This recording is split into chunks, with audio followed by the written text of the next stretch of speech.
Now, this one, the media is alleging that he is encouraging Russia, the Russian Federation, to engage in espionage, to spy on the United States.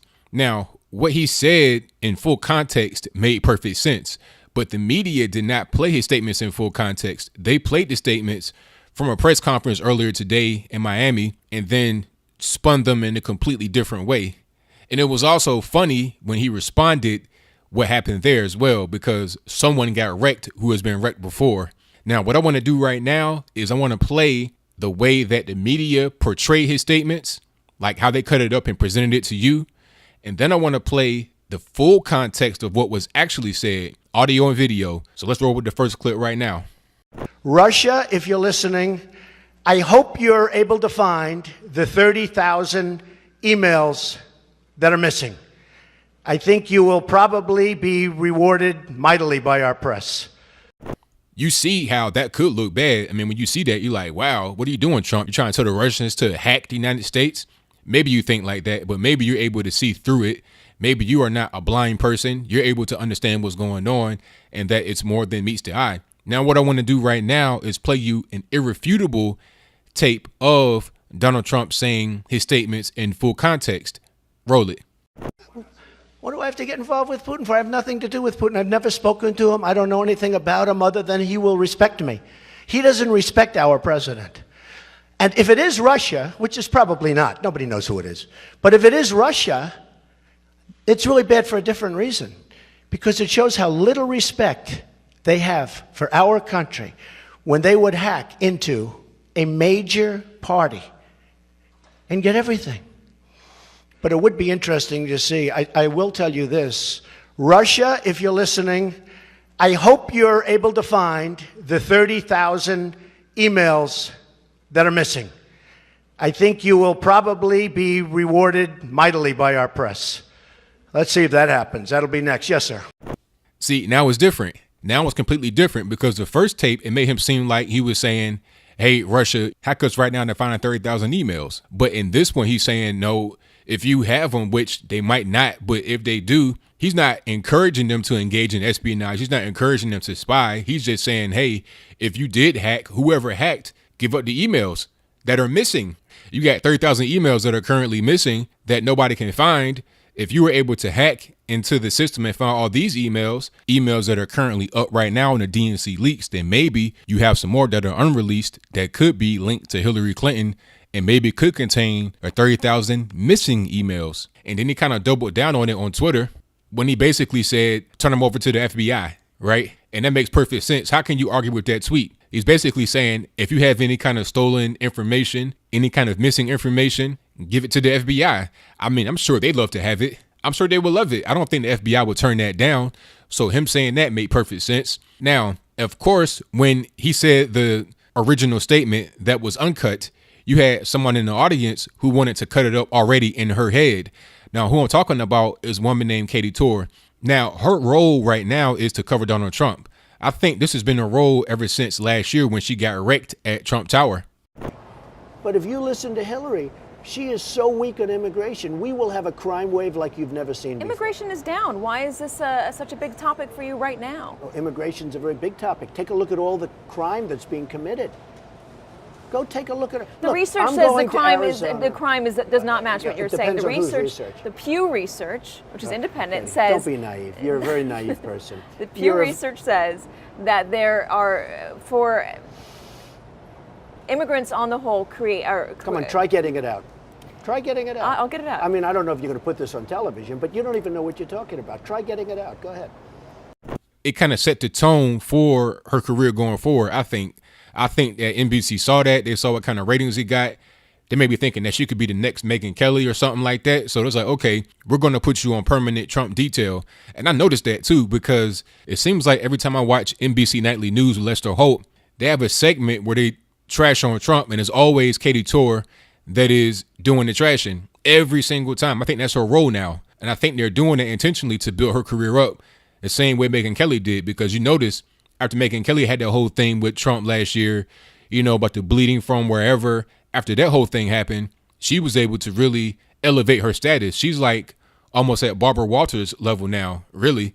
and she had her own primetime show given to her by Roger Ailes, which is a whole different story, but I digress. The point is that she has definitely risen her stock since Donald Trump came into her life, so to speak, during the presidential campaign. So I think NBC is trying to take a page out of their book by doing that. So today is no different. They got Katy Tur front and center, asking questions, being loud and verbose. And I think Trump knows it as well. So you're able to see their interaction right here as it kind of went down the way that I'm sure NBC liked, because they definitely aired it on NBC Nightly News, Lester Holt. Go ahead and roll that. Do you have any qualms about asking a foreign government, Russia, China, anybody, to interfere, to hack into a system of anybody's country? That's up to the president. Let the president talk to him. Look, here's the problem. Here's the problem, Katie. Katie, here's the problem. Very simple. He has no respect. You said I welcome them to find those 30,000. Well, they probably have them. I'd like to have them released. Does that not give you pause? No, gives me no pause. If they have them, they have them. We might as well find. Hey, you know what gives me more pause? That a person in our government, crooked Hillary Clinton, here's what gives me more. Be quiet. I know you want to, save her. That a person in our government, Katie, would delete or get rid of 33,000 emails. That gives me a big problem. After she gets a subpoena, she gets subpoenaed, and she gets rid of 33,000 emails. That gives me a problem. Now, if Russia or China or any other country has those emails, I mean, to be honest with you, I'd love to see them.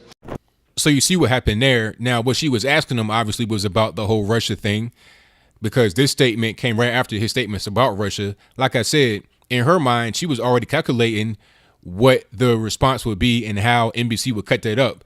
She knew that they would cut it up in a certain way to make it seem like he appeared to endorse Russian hacking on the U.S. So then she went to double down on it and kind of cash in on it, right? They might have even told her that through an IFB or whatever in the ear. It's like, okay, we're going to cut it up like this. So attack him on it right now so we can use that.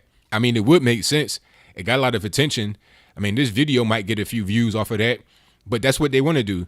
And really, I think it's up to us to kind of point it out and let the world know what's going on, because it's pretty obvious. I mean, Katy Tur at this point is a Trump hit person. In all fairness, I think this is something that, like I said, came on her as a result of her getting wrecked at Trump Tower, because ever since then, she's never been the same. But this whole thing about Russians and getting along with Putin, I mean, I don't see why it's such a big deal. I don't see why it's a big deal. I don't see why we can't get along with Russia. I mean, why shouldn't we? The Democrats are the main ones that say that the Republicans are warmongers. All they want to do is go all over the world and start wars. But then when you have somebody who says he wants to have amicable relations with foreign superpowers like Russia and China, all of a sudden he's a bad guy. It makes no sense. So, I mean, what do you want? Do you want us to be at constant, like, a bickering state with Russia? Or should we get along with Russia? Why must it be we have to actually fight them? Why can't we have amicable relations? Now, like I said, Trump did not endorse Russian spying or espionage. He's just saying, hey, whoever did it, if it's Russia or whoever, give up those emails about Hillary Clinton. And the thing about it is he's not totally off base there, because Julian Assange did say that there will be more to come on Hillary Clinton. So they may have the emails. They may be waiting for an opportune time to drop them. I think it's a pretty open and shut case. The media is going to try to blow it up like they do everything. You know, just like the whole Melania Trump plagiarism, talking about she plagiarized her entire speech when the speech was like 15, 20 minutes. Only about 4 lines of it were taken from Michelle Obama, and it wasn't even her that did it. It was a speechwriter, right? Even if it was her, it was only a few lines. And I think they did that on purpose to get press, just like what's going on here. I think Trump is a master at getting free press, because you have to understand he's not spending a lot of money. Hillary Clinton is kind of like a dinosaur in that regard as far as marketing is concerned. She's going out here spending millions of dollars on TV ads, right? And in my opinion, these TV ads only serve as auxiliary promotion for Donald Trump, because all of the ads feature Trump. They say his name in it. So in reality, if somebody's just watching TV and the ads are on in the background, all you're going to hear is Trump, Trump, Trump, Trump, Trump. And then when the ads go off, you turn on a news story and it's Trump, Trump, Trump, Trump. You turn on Entertainment Tonight, Wendy Williams, any kind of like entertainment type of show, Trump, Trump, Trump. So he's everywhere. He's getting free press. He's spending like next to no money. He's going on Twitter and posting tweets. The tweets oftentimes get more attention than Hillary Clinton making a statement, which, by the way, she does not make that many. Like I said in the previous video, her health may be in question, but I digress. The point is that Donald Trump is a master at marketing and a master at manipulating the media. What he did today may have just been more of the same. He may have known that they would cut that up and make it seem like he was saying something else other than what he was actually saying. And then, of course, they're going to harp on it. They're going to talk about it for about 2 or 3 days, however long the outrage cycle they think should be. And then it's over. And then they'll say something else and they'll talk about that. They'll try to use it in campaigns against him from Hillary Clinton. But all that does is just make people have more of a name recognition with Donald Trump.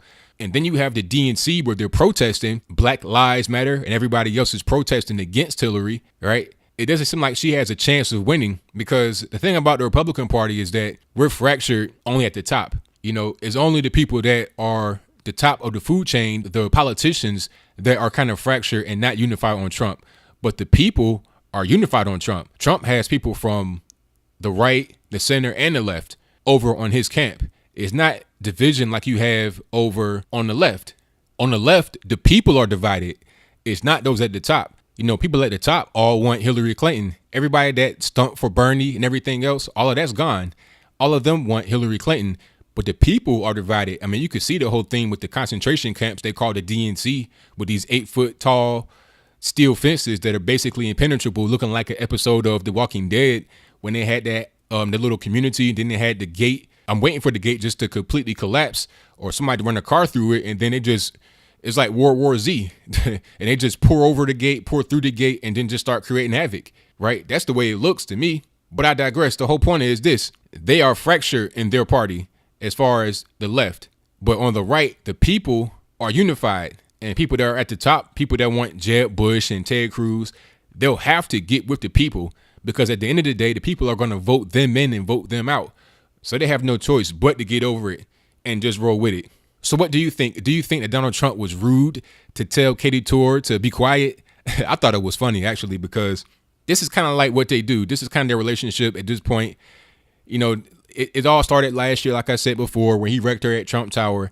It's been pretty much a consistent thing between the two of them. I think NBC likes it. They play up on it. I think Katy Tur at this point knows what her role is. As you can see on her Twitter, they basically have assigned her to Donald Trump. She knows what she's getting into. She knows what buttons to push. And they pretty much had that kind of relationship to where it benefits both of them. He's able to get free press off of her, and she's able to get her name built up and more of a name recognition off of him. And NBC is able to get more ratings, so everybody wins. So that's my opinion on that. But do you think that's a good thing? Or do you think it's a bad thing? Do you think that Trump was encouraging the Russians to engage in espionage? Do you think that it is appropriate for somebody in his position to say something like that? Or do you think that what he did was say, hey, whoever has the information, hand it over, right? Because you could take that different ways. But I want to know your thoughts. Whatever your thoughts, comments, concerns, opinions are, let me know in the comments below. And that's all I got to say for this video. If you like what you heard, please comment, rate, share, and subscribe. Peace.